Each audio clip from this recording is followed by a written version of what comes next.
అప్పుడు మీ దానికి హాలియా దగ్గరికి వచ్చినప్పుడు ఎక్కువగా పొలిటికల్ కమెంట్స్ కానీ పొలిటికల్ ఈ డెవలప్మెంట్స్ కి చాలా దూరంగా ఆ ప్రోగ్రామ్ చేయడం జరిగింది. ఎందుకంటారు? ఎందుకంటే అర్జున్ ఆయన సినిమా ఫీల్డ్ వేరు, ఆయన ఫీల్డ్ ఆయనది, నా ఫీల్డ్ నాది. బట్ మీరు మామగా అంటే నాకు సజెషన్స్ ఏమైనా ఇవ్వచ్చేమో, ఏమని పొలిటికల్ ఉన్నప్పుడు మీరు ఈ కార్యక్రమం చేయండి, మంచి కార్యక్రమం చేయాలా, పాలిటిక్స్ లో ఈ విధంగా ఓన్లీ పాలిటిషియన్ అంటే సినిమాలు ఏమంటే చూస్తారు చెప్పండి మీరు.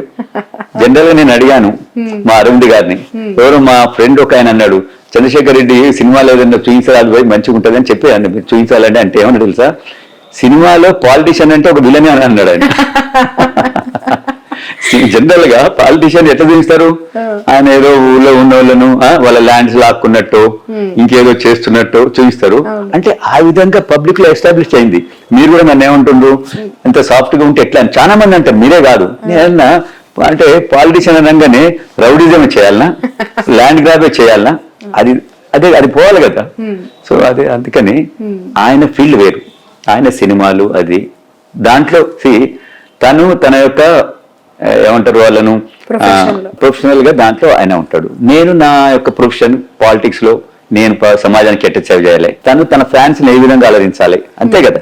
ఒక సినిమా యాక్టర్ కావాల్సింది ఏంటి, ఫ్యాన్స్ హ్యాపీ ఫీల్ కావాలి, తను చేసే క్యారెక్టర్ చూసి వాళ్ళు ఇంప్రెస్ కావాలి. నేను పాలిటిక్స్ లో ఉన్నప్పుడు ఈ పాలిటిషియన్ కరెక్ట్, ఇలాంటి పాలిటిషియన్ ఉండాలనేది సరే, నేను ఎస్టాబ్లిష్ అయినా కాదు అది వేరు విషయం. అట్లీస్ట్ కొందరైనా ఇలాంటి పాలిటిషియన్ మనకు కావాలి. మార్పు అనేది వస్తుంది, మార్పు ఈ రోజు రాకపోవచ్చు, రేపు రావచ్చు, తప్పక మార్పు అనేది వస్తుంది. సో నా ఫీల్డ్ లో నేను ఏ విధంగా నిబద్ధతతో ఉంటాను, తను కూడా తన ఫీల్డ్ అంత నిబద్ధతతోటి ఆ యొక్క దాంట్లో ఉంటాడు అన్నమాట. సజెషన్స్ ఇచ్చారా పార్టీ మార్పు అనే అంశం పైన చెప్పినప్పుడు గానీ జాయిన్ అయ్యారు? నేను పార్టీ మారుతున్నది కూడా నేను చెప్పలేదు, తను ఇక్కడ కూడా లేడు, ఈజ్ ఇన్ అబ్రాడ్ లో ఉన్నాడు. సో నేను యాక్చువల్ గా నేను మామూలుగా ఉన్నప్పుడు మా కాంగ్రెస్ లీడర్లు నన్ను అప్రోచ్ అయ్యారు, చంద్రశేఖర్ రెడ్డి గారు ఈ విధంగా అవుతున్నారు, మీలాంటి మీరు కాంగ్రెస్ వాది, మీరు ఈ పార్టీలు ఏంటి, మీరు రావాలి, ఈ విధంగా చాలా మంది ఇప్పుడు వస్తున్నారు అంటే నేను అప్పటికప్పుడు నేర్చుకొని సీఎం గారిని కలిశాను. సీఎం గారు ఏమన్నారంటే, అదే నువ్వు ఈ విధంగా ఎప్పటి నుంచో నువ్వు కాంగ్రెస్, ఆయన కూడా చూశాడు నన్ను, నేను కాంగ్రెస్ లోనే కార్యక్రమాలు చేస్తా ఉంటే చూస్తాడు కదా తను కూడా యాజ్ ఎ లీడర్ గా, చూసి రమ్మన్నప్పుడు సరే నేను కూడా ఇంప్రెస్ అయ్యాను. డెఫినెట్ సరే ఏదైతే మనకు కరెక్ట్ అది ప్లాట్ఫాము, ఇది ఈ ఫ్యామిలీ ఈ పార్టీలో నేను ఇమ్మడలేనని చెప్పి నేను దాంట్లో జాయిన్ కావడం. ఓకే, మీ పాపకి తెలుసా మీరు పార్టీ? నా డాటర్ తెలుసు. తనేమన్నారు, తన రియాక్షన్? అన్న నీ ఇష్టం అన్న, నువ్వు ఏది మంచిగా అనిపిస్తుంటే ఆ పని చెయ్యి. వాళ్ళకి తెలుసు నేను పాలిటిక్స్ లో నేను పవర్ కోసమే పరిగెత్తనని వాళ్ళకి తెలుసు. నేను ఏది చేసినా కూడా, నేను ఇప్పుడు కాలేజ్ నడిపినా కూడా చాలా సిస్టమేటిక్. నేను కాంట్రాక్టర్ను, సివిల్ కాంట్రాక్టర్ను. నేను కాంట్రాక్ట్ చేసేటప్పుడు కూడా ఈ రోజు రిటైర్డ్ అయిన ఇంజనీర్లు, చీఫ్ ఇంజనీర్లు అయిన వాళ్ళు కూడా ఈ రోజు దాకా కూడా అంటారు, అక్కడ వర్క్ చేసినా కూడా చాలా సిస్టమేటిక్ నేను చేసేది. నేను వర్క్ చేస్తుందంటే ఇంజనీర్ అనుకునేది ఇది 100% ఇది క్వాలిటీ వర్క్ అవుతుంది. ఇంకా మేము దీన్ని ఇన్స్పెక్షన్ కూడా చేయొచ్చు. ఈ రోజు చూస్తున్నాం కదా మనం, మేడిగడ్డ, ఆ గడ్డ, ఈ గడ్డ, ఆ విధంగా. అంటే కాంట్రాక్టర్ చేసేటప్పుడు కూడా నేను అంత నిబద్ధతతోటి నేను చేసేటోని. ఈవెన్ నేను కాలేజ్ నడిపినా కూడా నిబద్ధతతో నడుపుతాను. నేను పాలిటిక్స్ లో కూడా విలువలు పాటిస్తాను. నాకు పదవి వచ్చినా రాకున్నా విలువలతోటి ఉంటాం. రైట్. మొన్న జనరల్ ఎలక్షన్స్ లో ఎక్కడో నేను మీ ఇంటర్వ్యూ కోసం ప్రిపేర్ అవుతున్నప్పుడు మీ న్యూస్ చూస్తే అందులో ఒకటి ఇంట్రెస్టింగ్ న్యూస్ ఒకటి కనిపించింది. అరుణమ్మ గారిది ఓటు గల్లంత అయింది అని చెప్పి, మీ వైఫ్ ఓటు మొన్న ఎన్నికల్లో గల్లంత అయింది అని చెప్పి, నిజమేనా? అంటే నేను అప్పుడు ఎలక్షన్ నా ఓటు వేసినాను, నేను అప్పుడు ఇన్ఛార్జ్ FNCC దగ్గరికి తను వచ్చి లైన్ లో నిల్చున్న తర్వాత ఓటు వేయడానికి వెళ్తే అందులో తన మేడం పేరు లేదు అని చెప్పి వెనక్కి వచ్చేసినట్టు అందులో ఉంది సారాంశం. నాకు నిజంగా నేను చెక్ చేయలేదు. చెప్పారు అసలు మేడం మీకు? చెప్పలేదు. నేను అప్పుడు చాలా బిజీ ఉంటుంది, నా ఓటుని వేసి నేను పోయాను.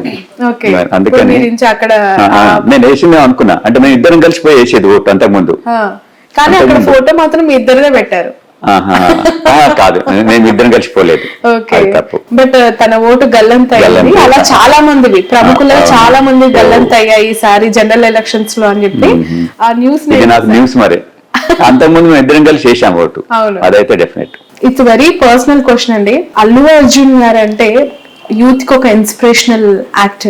తనలోని వేరియేషన్స్, ట్రాన్స్ఫర్మేషన్, కెరియర్ స్టార్ట్ అయినప్పటి నుంచి టిల్ పుష్ప 2 వరకు కూడా అసలు ఎలా ప్రతి సినిమాకు ఒక మార్పు అలా చేసుకుంటూ వస్తూ ఎంతగానో అభిమానులకి ఆయన ఇంకా దగ్గర అయిపోయిన వ్యక్తి. అల్లుడిగా మీ ఇంటికి వచ్చిన తర్వాత ది గ్రేట్ మూమెంట్, గర్వంగా అసలు అల్లుడు అంటే ఇంక ఇదే అని అనిపించిన సందర్భం. డెఫినెట్ మన బెస్ట్ యాక్టర్ వచ్చింది, నేషనల్ అవార్డు వచ్చింది. నేషనల్ అవార్డు 69 years నుంచి అంతకుముందు హేమాహేమీలు ఉన్నారు కదా, ఎన్టీ రామారావు, నాగేశ్వరరావు, శోభన్ బాబు అని, ఇంత పెద్ద నాగయ్య గారని చాలా మంది ఉన్నారట కదా. మనం చూస్తున్నాం నాగేశ్వరరావు, ఎన్టీఆర్ని అయితే చూసినాం కదా. వాళ్ళకి రాంది 69 years లో మరి అర్జున్కి వచ్చిందంటే రియల్గా మరి ఆయన ఎంత కష్టపడి ఆ ఫీల్డ్లో తను ఒదిగిపోయింది అనేది మనకు తెలుస్తుంది. సో న్యాచురల్గా అంతది వచ్చిందంటే మేమందరం ఎంతో సంతోషపడ్డాం. ఇది గర్వం కూడా మా అందరికి గర్వకారణం. నా సన్నిలా అంత పెద్ద అంటే ఒక తెలుగు ప్రజలలో అంటే తెలుగు ప్రజలకు ఒక కానుక ఇచ్చినట్టే కదా. 69 ఏళ్ల నుంచి నాయకులందరూ యాక్టర్లందరూ వెయిట్ చేస్తా ఉన్నారు. నాగేశ్వరరావు, ఎన్టీఆర్, దాని తర్వాత వీళ్ళకి వస్తే వీళ్ళకి వద్దని. ఎవరికి రాంది తనకు వచ్చిందంటే రియల్లీ ఇది చాలా హ్యాపీయెస్ట్ మూమెంట్స్. ఎలా షేర్ చేసుకున్నారా? అందరం వాళ్ళ ఇంట్లో అందరం కలిసి హ్యాపీగా ఉండి షేర్ చేసుకున్నాం. దానికి పెద్ద ఎత్తున సినిమా వాళ్ళు వచ్చారు, మేము కూడా పోయి అందరం ఎంజాయ్ చేయాలి. మోర్ అల్లు అర్జున్ ఫ్యాన్స్ తెలంగాణలో ఉన్న వాళ్ళందరికీ మీరు పరిచయం ఉంటారు కదా, వాళ్ళు మీరు బయటకు వెళ్ళి కలుస్తూ ఉంటే ఏం చెప్తూ ఉంటారు మీకు? నేను మీరు అన్నారు కదా మా ఊర్లో అది ఓపెనింగ్ వచ్చాడు కదా, వస్తే ఆ రోజు నేను యాక్చువల్ గా అర్జున్ వస్తుండని కూడా నేను బయట ఏం పెద్దగా చెప్పలే. చెప్పకున్నా కూడా ఆ రోజు దాదాపు 25,000 నుంచి 30,000 అందరూ 30 years లోపటోళ్ళే. అసలు అన్న ఎక్కడి నుంచి వచ్చింది వీళ్ళందరూ? నేను కొత్త కొత్త ముఖాలు. వాళ్ళు అంటున్నారు మేము 60 kilometers వెళ్ళి వచ్చినాం సార్ అంటున్నారు. అప్పుడు అక్కడ పోలీస్ వాళ్ళు వచ్చినారనమాట, ఆ డిఎస్పీ వాళ్ళందరూ. శేఖర్ రెడ్డి గారు, ఇప్పుడు చూడండి మీ అల్లు అర్జున్ గారు ఇంకా కొద్దిసేపు ఉంటే ఈ 25,000 మంది 30,000 మంది అది 60,000 పోతుంది. ఇది చాలా ప్రాబ్లం అవుతుంది. మొత్తం ఇది ఇక్కడ మొత్తం తోచులాట అదంతా అయిపోయి అల్లరి అవుతుంది. మీకు కష్టం, మాకు కష్టం, మేము దీన్ని కంట్రోల్ చేయలేము. మీరు తొందరగా మీ అల్లుని మీరు హైదరాబాద్ పంపాలి అని అన్న. అంత దూరంకి వెళ్ళి వచ్చింది కదా, జనరల్ కొద్దిసేపు ఉంటాడు. మా ఊర్లో కూడా రాలేదు. అది ఎస్టాబ్లిష్మెంట్ రోడ్డు మీద చేస్తా ఉన్నాం, ఫంక్షన్ హాల్. సో ఊర్లోకి పోదాం అనుకుంటాం కదా న్యాచురల్ గా. వాళ్ళు అన్నారు సార్ పోతే చాలా కష్టం సార్, మీకు తర్వాత మీకే బాధ అవుతుంది. ఎందుకంటే ఇంతమంది యూత్ వీళ్ళు మేమేం కంట్రోల్ చేయలేము. ఒకసారి మీదికి ఆ రోజు అల్లరి అనుకో రాత్రి. సో అది మేము అనుకున్నాము.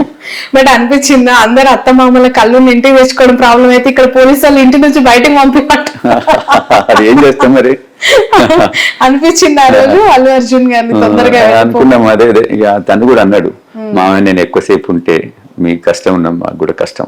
ఎందుకంటే వాళ్ళందరు ఫ్యాన్స్, మనం ఏం అనలేము. ఇది అంటే బ్యారికేడ్స్ అవన్నీ ఉండవు కదా. బ్యారికేడ్స్ కూడా చేశాము. బ్యారికేడ్స్ వాళ్ళు అసలు 10 minutes తీసవుతా పడేశారు. మేము దానికి ఎంతో బ్యారికేడ్ చేశాము. విఐపీస్ కని ఒకటి చేశాము. వాళ్ళందరూ వచ్చేటోళ్ళ కోసం బయట శామ్యానాలు వేసాము, బయట టీవీలు పెట్టాము. ఎన్ని పెట్టినా కూడా వాళ్ళు అసలు దగ్గరికి చూడాలి ఓ అని మొత్తుకొని